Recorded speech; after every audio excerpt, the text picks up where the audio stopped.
Oh, I did find this one other item in one of the other boxes, so this wasn't in the next deal I'm about to show you. This is a Starrett surface gauge sleeve, quantity of 1, catalog number 57S, size 5/16 3/8 holes. And this appears to be unused. But just to show you, for those of you who don't know what this is the, well, no, this is used. It's engraved. Same gentleman's name or initials. All right. But this is a clamp that essentially goes on a rod for a surface gauge and then allows you to put your indicator in. And it's got different size holes by the looks of it. So, again, it wasn't going to make the pile much more expensive. Wasn't going to make much of a difference in the end, so I threw that in there. So this was in that $20 lot. So with the exception of one big ticket item I bought at the very end before I left, which is non-machinist related, but I'll show you guys just because you'll be curious about it. This would be the last of that pile of stuff that I actually bought from the estate. This next group of items is going to be from the pile I bought from the guy who bought the box with the contents, and I was able to convince him to sell me this pile of stuff. So the first item that I knew I wanted, because I had seen it in the photographs and I knew it was in one of the drawers on the box there, and I got a little overly excited about, were these V-blocks. Okay, so these V-blocks, as you can see, they have a unique design. They have a hole that goes right through with the slot on the top, allowing these hold downs to go in thusly. Okay, they look like they're in pretty good shape. I didn't have any V-blocks this style, so I was very interested, and I could tell from the picture, based on how they looked in the drawer, and knowing how wide the toolbox was roughly, that they were decent sized. So I immediately went online and started searching, and I was able to find this style of V-block, only to find that it was available by several different companies. The most expensive version of these are branded Fowler. So Fowler marketed these V-blocks, but I have a sneaking suspicion, because of this unique design, that it's one Asian company that's probably making them for everybody that was selling them. And one of the company names is what's on here right now. Other than being engraved, they're marked. So there you can see the marking. And it turns out that this PPSG is actually a name that you can Google, and you could find these blocks. Now, the funny thing was, when I initially was finding these blocks, I was finding them as some other Asian import, kind of no-name type of deal on, like a McMaster Car or one of those sites, and that, or Enco catalog or something. And then I found the Fowler ones, but I didn't find these initially. And then after I got these home, and I was searching again for the heck of it, because I could see now that what it said on them, sure enough, they pop right up. So these aren't a really expensive set of V-blocks, but I think I probably would still feel good paying, if I needed them, I'd probably be happy paying, $50 for the pair maybe, I don't know. The point is, they didn't mark these individually with a price like they did everything else, which indicates to me that they didn't put a high value on it. So if I was first through the door to get my hands on these things, I probably would have had the pair for like $20 or something ridiculous like that. As it stands, it ended up going into the pile that I bought from Mr. Number One, as we call him. And so when I was doing my math in my head, trying to figure out what I wanted to pay for everything at that point, I think I valued these at $40. So $40 for the pair with the original clamps, not horrible. I did okay there. So also in the photographs, before I even got to the place, I knew that there was a keyless chuck in that Craftsman box. And by the looks of it, it was either a knockoff of an Albrecht chuck or an Albrecht chuck. Well, lo and behold, when I got there, not only was it an Albrecht chuck, but there were two of them in the box. And they now belong to Number One in line, because he bought the box with the contents. So I put these in my pile. But just so you can see, again, if I was first through the door 25 bucks for this one, 30 for this one. If I had grabbed the two, I probably could have got the two for 50 bucks. Not crazy, like, boy, you stole that kind of deal, but still not bad. I mean, we are talking about an Albrecht chuck. This is marked 1-13, 1/32 to ½ inch, and so is this one. So these two chucks are identical Albrecht chucks. The only difference being that this one's mounted on a straight arbor, so I can put it right in a collet on the milling machine, and this one's got a Morse taper, so it would go in a tailstock of a smaller mill. Or I can use it on, you know, my Vernon or my Hendy if I use an adapter sleeve. So both of these chucks are smooth as glass in operation. I don't know how true they run. You know, that'll be, time will tell. But so these two chucks went into the pile. Found this little box of inserts. These are TNMG 431s, Interstate brand, cemented carbide insert. And I believe these are diamond shaped. No, these are triangles. Alright. I see, if I really knew anything, I would know that just by the TN. One of those letters right there tells you the shape. But anyways, these were the only inserts in the whole thing. There was no insert holder. There was no tool holder that these would fit in. So he didn't care about these, so I snagged them. We looked through some of the paperwork that was in there, and I spotted the Machinist's Practical Guide, and he had mentioned to me that that's a really handy one that he had that he has and relies on. And I might have one of these somewhere, I don't know, but I don't recall whether or not I had one, so I grabbed that. This is a set of General Tools number S-76 drive pin punches. As you can see, this is a Craftsman punch that just got thrown in there. These look like the original punches that belong in here. This one's bent and beat. And this one is this is a Her brand punch that was thrown in there. So this is just a crap set of punches. So let me just explain. So this is the last of these three pieces right here. This punch set, this little booklet right here, and this box of inserts, he basically told me he was giving me those for free. So he didn't consider this in the value that he placed on this stuff that we're about to get to. So I'll just set these aside. So there was this these indicator arms right here. I wanted one like this style. I didn't think I had any of this style. And there was a couple of them in there. And initially he was going to keep these for himself, but then he found that in the top of the box there was a what looked like a brand new Starrett one still in the original box. So he figured, okay, he'd let these go. And then there was an extra point in the box here, so I just said, well, I'll just take the box.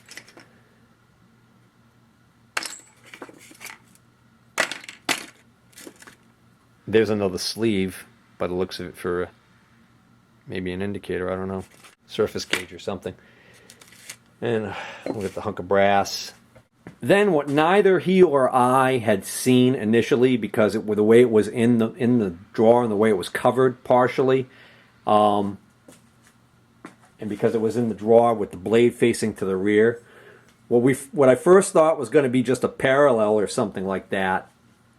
When I grabbed it and couldn't pull it out, I ended up having to take other stuff out.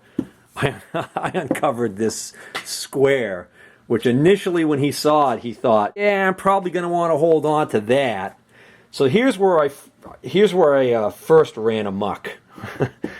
I indicated that I really liked the square, and there was another 6-inch Machinist square, a Craftsman brand one, in its original box in there.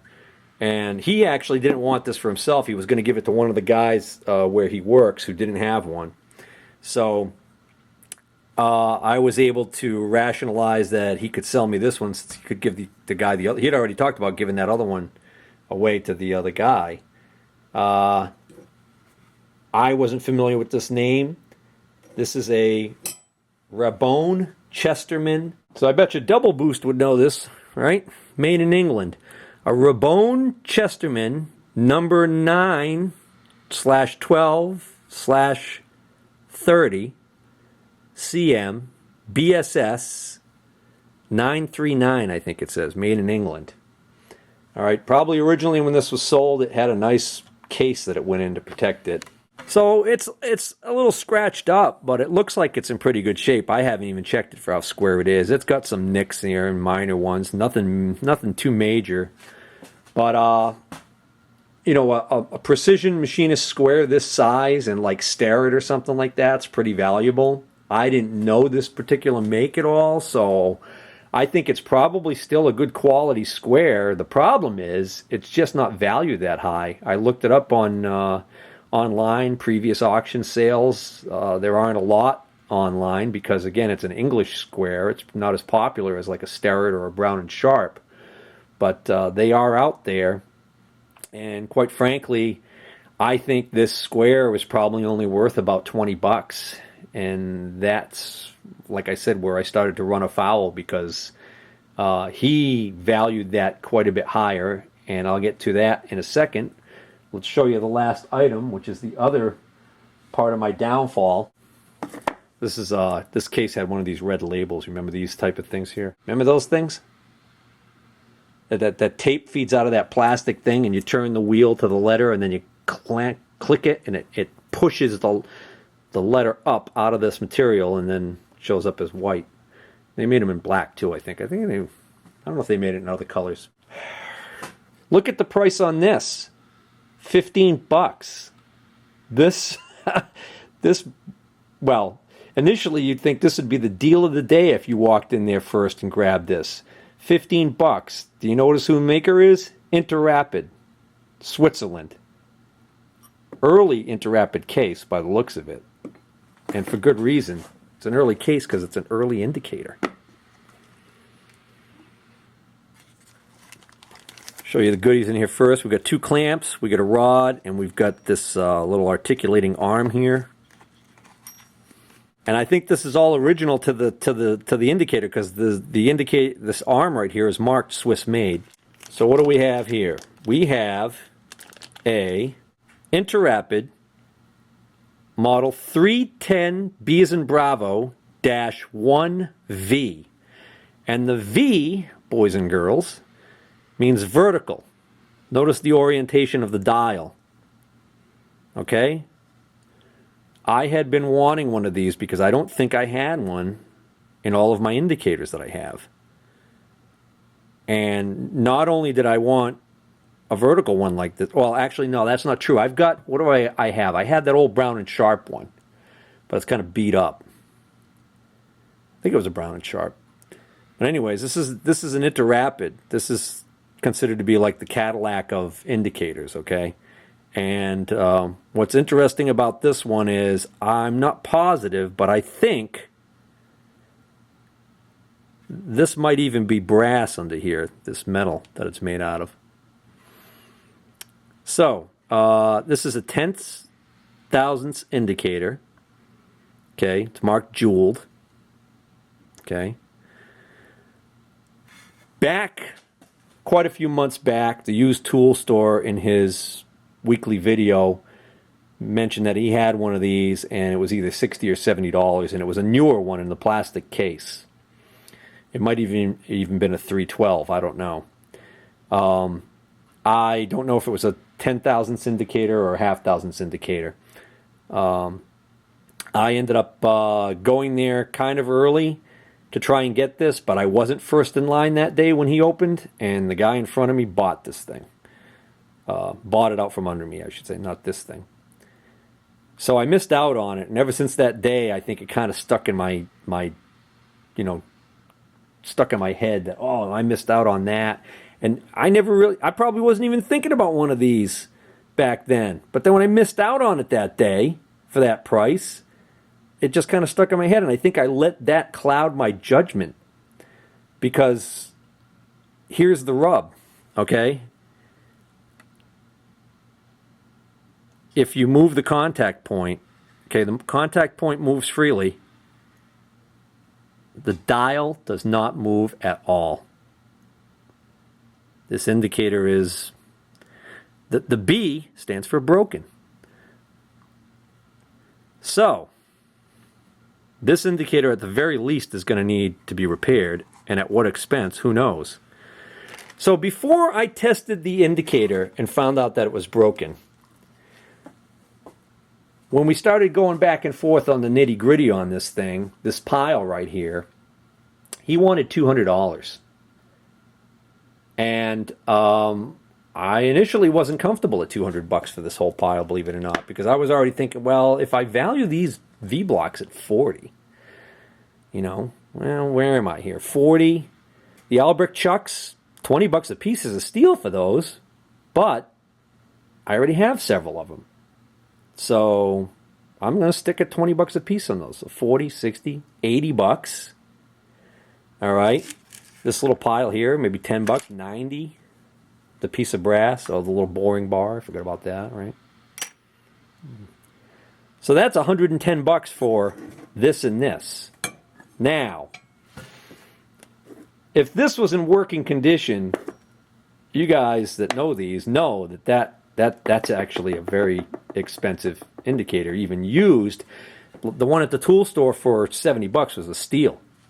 So even if you value this indicator, you know, what are you going to value this indicator to make it worthwhile? But I'm thinking I'm overvaluating this square, which I didn't realize. And then the indicator, you know, he told me, he says, well, I'll tell you right now, you're not going to get it for what they had on it for a price. It's like, oh yeah, I understand. You're not going to get that for $15. But the problem was, we worked a deal. There was actually one other item that I had pulled out initially and put into this pile, and it was a Starrett pitch gauge. I just took a quick look around to see if I could find where I put all of my pitch gauges, and I can't find it right now, but it's a triangle-shaped pitch gauge, so it has three like arms that come out that have all the little gauges on them. I know I have a lot of the regular style ones that you see that are straight and, you know, they flip out kind of like a feeler gauge set. This was a triple one. I think I might have one of those already somewhere in the original box, but I can't put my fingers on it right at the moment to show you. But anyways, that pitch gauge was not in its original box. It was just laying loose in the drawer. I had put that in the pile initially. When we were going back and forth, he said, quite candidly, he said, well, I'll tell you right now, he said, the square in this indicator, he says, I value that, I'd say that's 100 right there. Then he also went on to say, when I tried to get it for 160, he picked up the pitch gauge and he said, you know, the pitch gauge, he said, I just bought one of these through work and it was like $95. So then I thought about it and I said, well, I know I have, at the very least, I have the other style pitch gauges, and I may even have one of these. So I said, well, then let's make it easy. How about, you know, you take, I think he might have come down to 180, and I was at 160. I said, take the pitch gauge out of the equation and do the 160. And that was all it took. He said, yeah, no problem. Then I decided I just wanted to check the indicator. He said, yeah, sure. He says, it looks like, you know, because it was in plastic and everything, the plastic bag and everything, it looked like it was all in there. He had no reason to believe that it wouldn't work, neither did I, but it doesn't hurt to check. So I check it and it doesn't work, okay? So initially he says, well, maybe there's a lock on it, like for like travel, that there's a way to lock this so that it doesn't move until you're ready to use it. And we both looked at it and didn't see anything obvious to us to indicate that there's anything that locks this. Okay, so that made us think, well, no, that's probably not what's going on here. So we both agreed that it did have an issue. Here's the problem. This is where I really went wrong. At that point right there, I should have passed on this indicator, which is where a lot of that money was, and walked away. I think. You guys might disagree.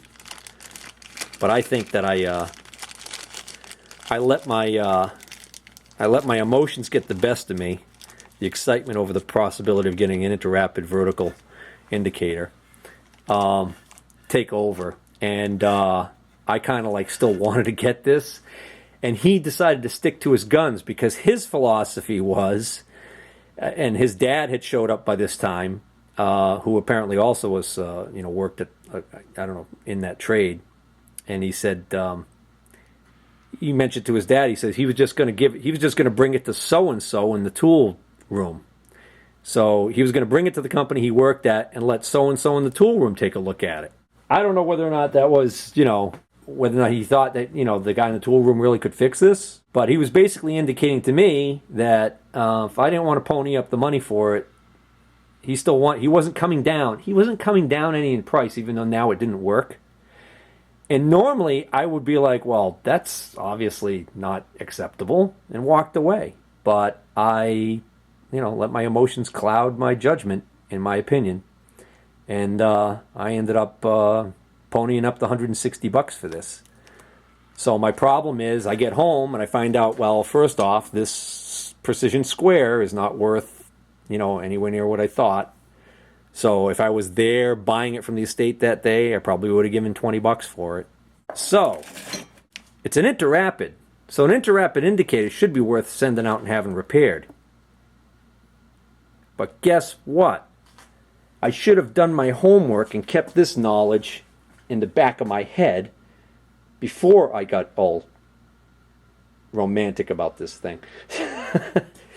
Turns out that Long Island Indicator, which is a major, well-known company for repairing and refurbishing indicators, and is, I believe, an authorized interapid warranty service company, knows these indicators really well. They have a lot of information on their website. Do you know what they also have on their website?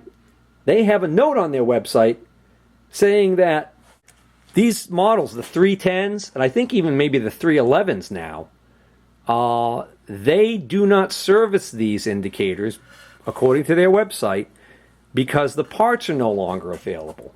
Now, I would think maybe if it was just a sticky indicator or something like that, they might still service it, because that might be just a cleaning issue. I don't know. Or maybe like a replacement of the crystal or something like that. But as far as actually a repair for a broken indicator, they don't want to touch them. So that's unfortunate.